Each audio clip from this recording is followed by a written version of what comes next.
Imagine, if you will, life as a game of chess. Now you, as the average person, or you as the INFJ, you understand that this is a complex scenario of social interactions and decision making. For instance, any decision you make has an effect on others. And anything you do, or any place that you move, has to be thought out, and you understand that it affects other beings on the board, so to speak. Now that's you as an INFJ. To a narcissist, and let's say this is a narcissist, this isn't exactly how things are set up. It's a different game, and it's a different set of rules. And it's very much me against them. Actually, an even better way to put this is kind of like this. This is how the narcissist sees this game. They are the king, they are on their side, and everything else doesn't matter. Unless it's a tool. And it's a tool to be used to further their own ends.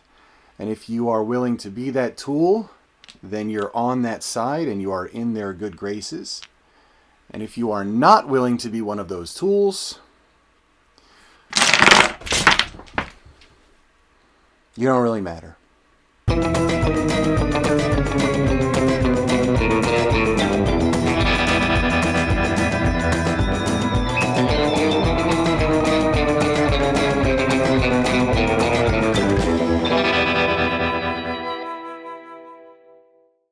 Greetings, my friends, and thank you for joining me on this video.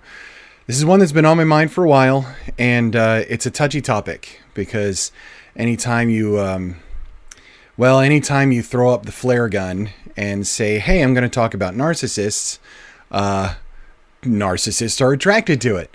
And so I fully expect some fun times to be had in the comment section of this video, but I'll deal with that. You just deal with watching and hanging out with me, please. Before I begin, I need to give a list of disclaimers. The first one of which, this is about narcissists from the eyes of an INFJ. And as an INFJ, how I dealt with one of my toxic narcissists, and in general, why we tend to be susceptible to them. And so if you do not know what an INFJ is, and you're watching this video that had INFJ in the title, please look at the description. There is a link down there to MBTI theory, and in particular INFJs, just so you don't have to waste the time putting a comment on the video that says, I just watched this whole thing and I don't know what an INFJ is. Please don't do that. And yes, I get that comment a lot, actually. Second, I am not an expert on narcissists or NPD, narcissistic personality disorder. However, I have dealt with my fair share, so I have a pretty good understanding of how I react to them, and being an INFJ, I figured that's why I can help you out today. Lastly, I'm going to nerd out a little bit when it comes to INFJ and cognitive functions, and just a little bit. Again, I am not the authority on this subject. I know what I know through years and years of research for myself and to improve myself. But there are other channels that and other people that go really in depth. Like if you're really looking to dig into the cognitive functions and your function stack and the shadow functions of an INFJ and how everything just sort of ties together and all of that kind of stuff, there are plenty of places out there that you can go get great information. One of them is my friend Harry. Hi Harry, how's it going? And I'm going to link to his channel down below as well, and I would highly recommend that you go check him out, and because he'll give you that deep dive if that's what you're really looking for. So on to the narcissist stuff. To understand how you as an INFJ are susceptible to somebody that is a narcissist, you've got to understand a bit about how you work on a cognitive level. Not your personality, but how your brain works, processes information, gathers information, and basically makes sense of the world. To do that, we've got to look at a function stack. I'll put it up right here. Top is Introverted Intuition. You are a dominant Introverted Intuition. You're one of, I think, two types. That is a dominant, what's called an NI, right? You as the INFJ and our good buddies, the INTJ. Next on the list is extroverted feeling. This is the stuff that gives you all the feels from other people. It is your auxiliary function, and it's quite strong with INFJs, and it leads to a lot of commonalities in how we perceive the world and really how we work with others and how others' emotions tend to affect us. Next on the list, introverted thinking. And this one is simply how your thought process, your internal thought process. So not one of our stronger functions, but it doesn't mean that it can't be a highly developed, you can't be a highly developed TI. And that introverted thinking that's the one with introverted intuition that creates that whole loop and that whole thing. And you remember the video I did on that, hopefully. That was pretty ridiculous, but I think it kind of made the point. Last, and one that I'm not really going to talk about on this one, is your extroverted sensing. Let's just not even worry about that. What we're focused on right now are the top two, right? Your dominant function, introverted intuition, and your auxiliary function, which is extroverted feeling. These two, in combination with a narcissist, man, this is why they get you. Now let's cover a narcissist real quick, or somebody that has NPD or these kind of tendencies. And let me preface this by saying that just because somebody lacks empathy does not mean they are a narcissist, and anybody can be one. And it is, you do tend to notice them because they have a lack of empathy, because they have a grandiose view of themselves. There's all sorts of traits, and we'll cover those. But it's important to note that an unhealthy person can come across as a narcissist. It doesn't mean that they are. It just means that they're an unhealthy person. Again, this comes down to that whole difference between, somebody being an INFJ and your personality. Just because you're an INFJ doesn't mean you have anxiety.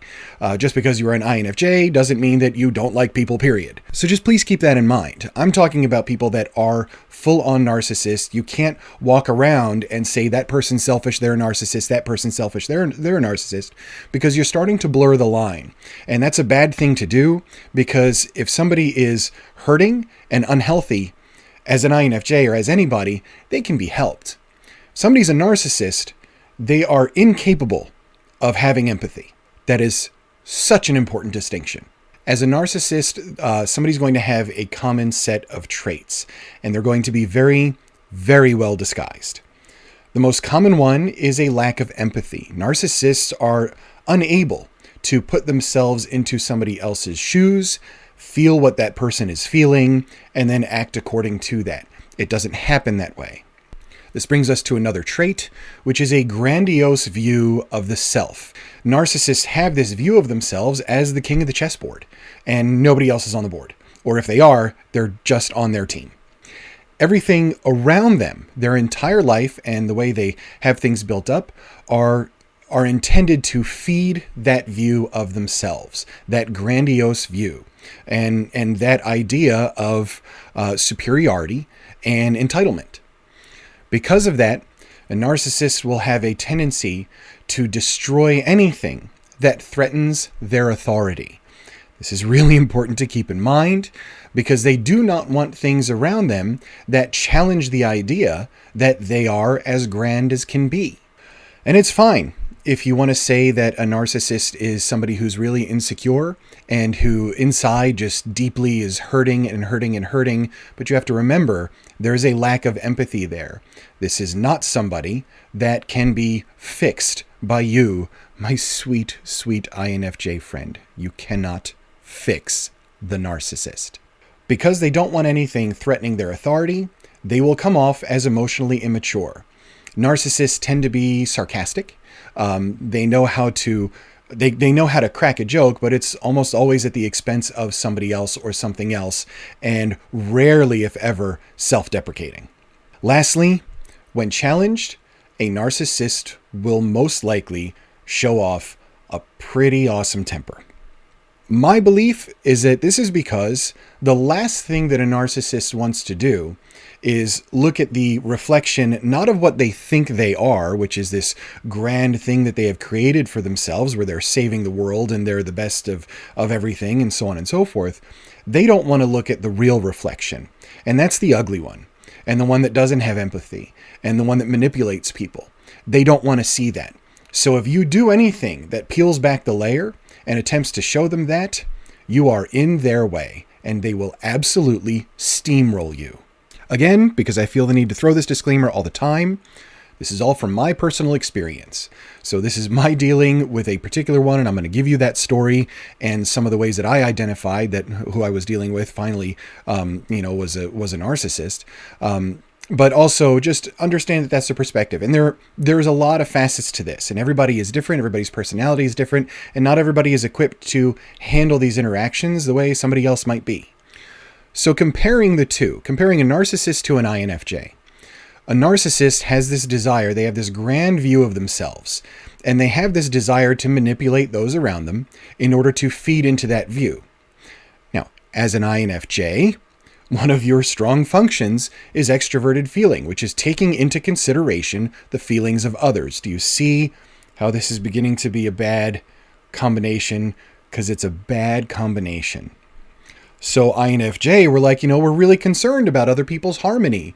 And this person, this narcissist knows, and they have to read your emotions, and they see them, and they're like, you know what, I can manipulate them. And for them, perhaps it is on that subconscious level, where they are doing these things just to feed into that view of themselves. And just like our intuition is operating on a subconscious, their manipulation is operating on a subconscious as well. It is a bad, bad pairing. Now, for an INFJ, as extroverted feelers, we do tend to, as an FJ type, we tend to wear our emotions on our sleeve. We tend to be outward with it. We cry at songs or at commercials. Our micro expressions that are on our faces, or those times where we're feeling a lot of malaise, our shoulders are down. We do tend to wear those emotions out. And for a narcissist, they need to see that. And they see that as something that they can use and they can manipulate.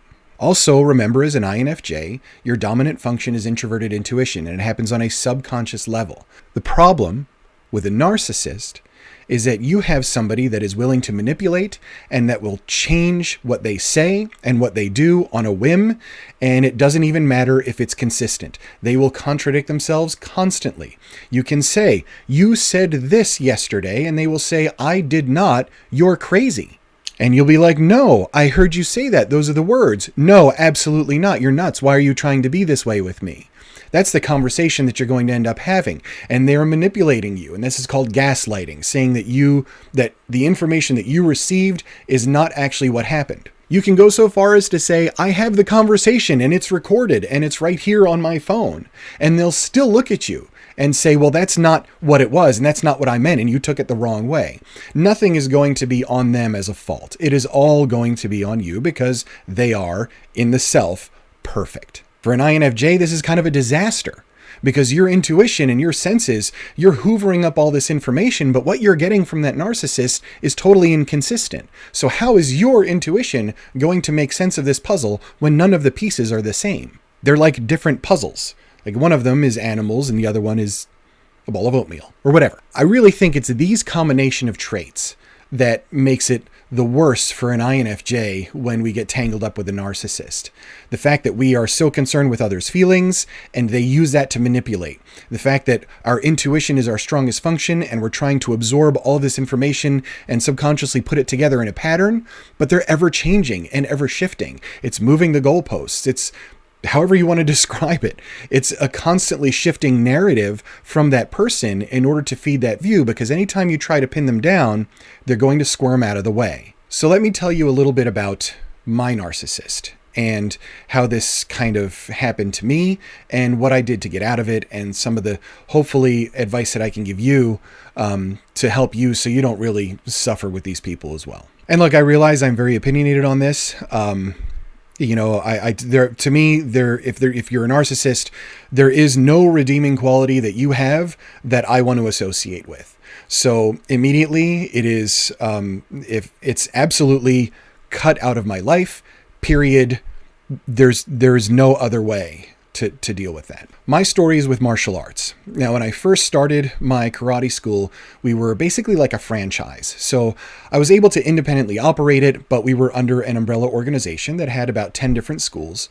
And the head of those schools was the highest rank, and he was the one that kind of set up this whole franchise web, so to speak. That's my narcissist. And at first, magnetic guy and really cool. And, was very good to me as far as when I was setting up the dojo and trying to build this business.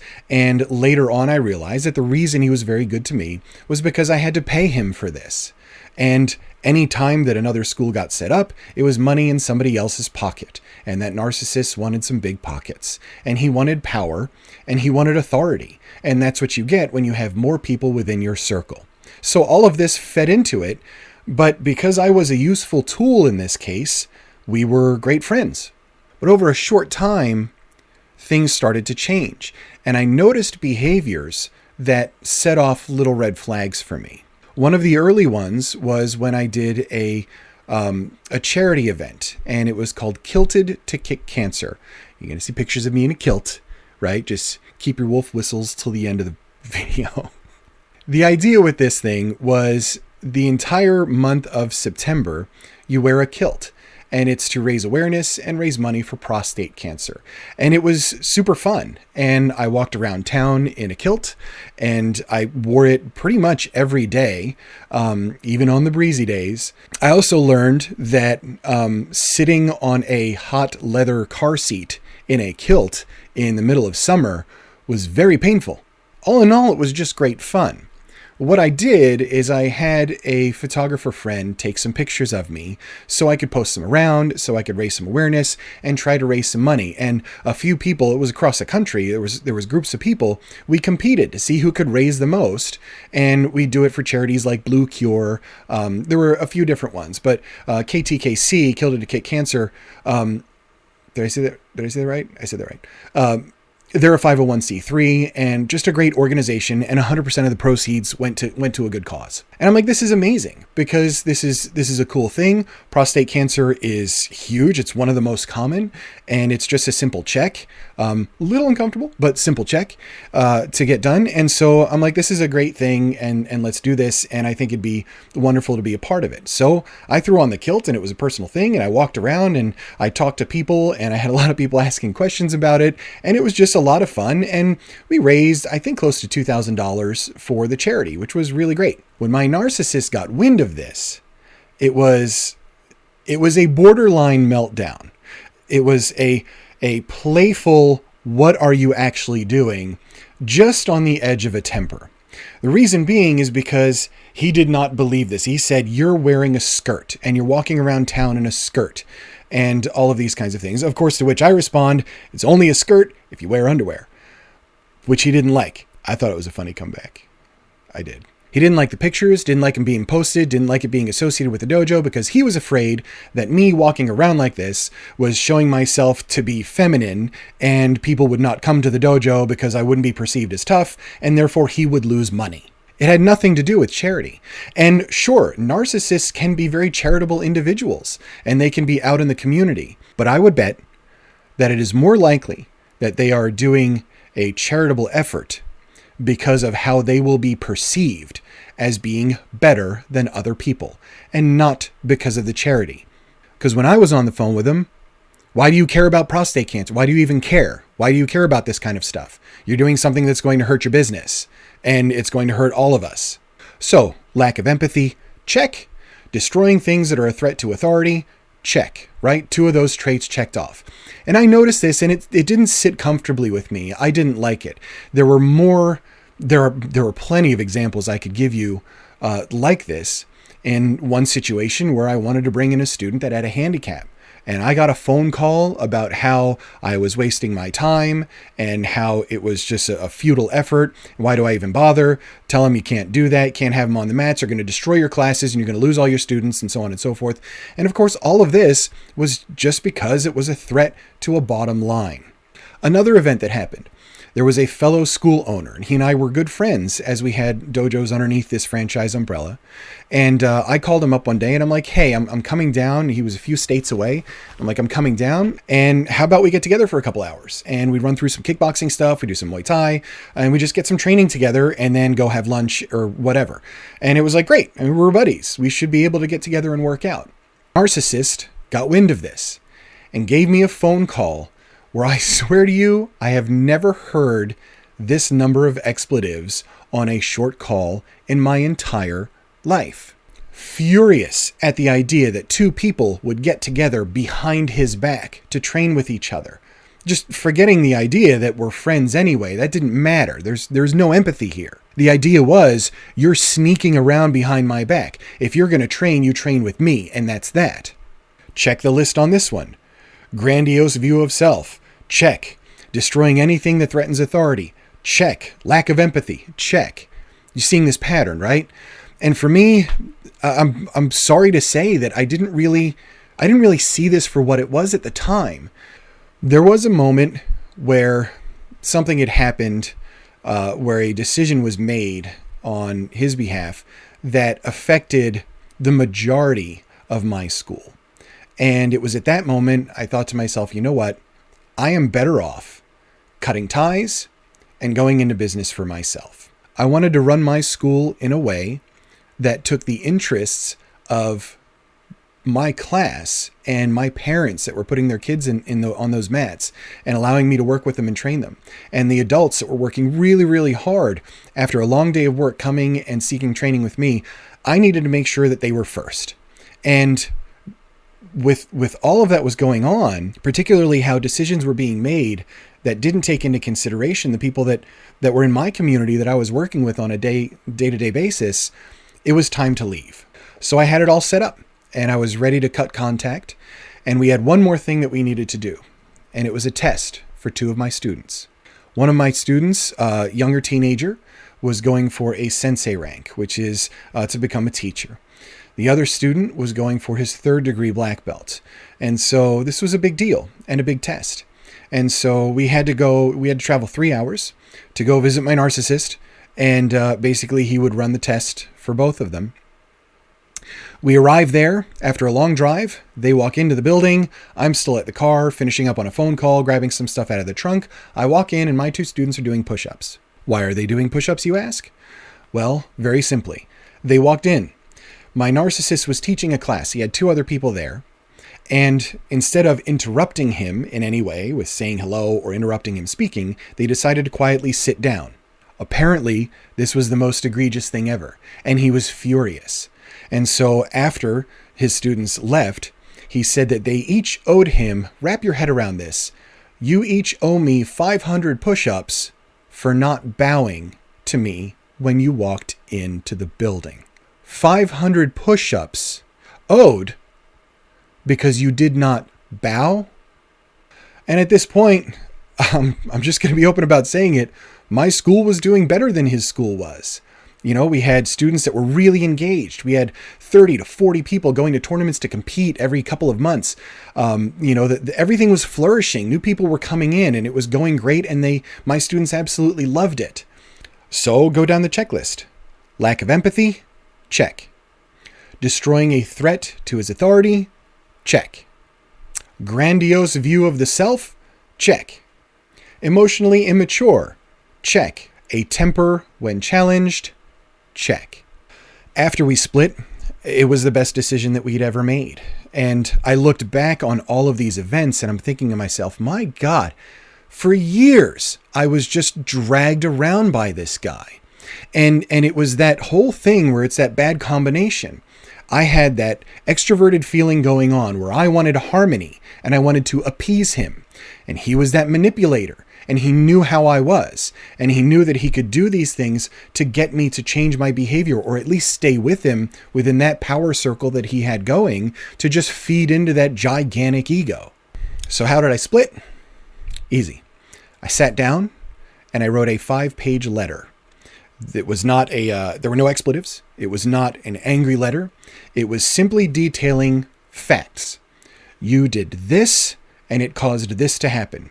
You did this, and it caused this to happen. And because of all these things, I am better off as an independent, and I'm going to go do that right now. The day I emailed it, I had a meeting with my entire school, and I said, look, this is what happened, and we are now an independent school, and we are going to fly on our own, and please stay with me.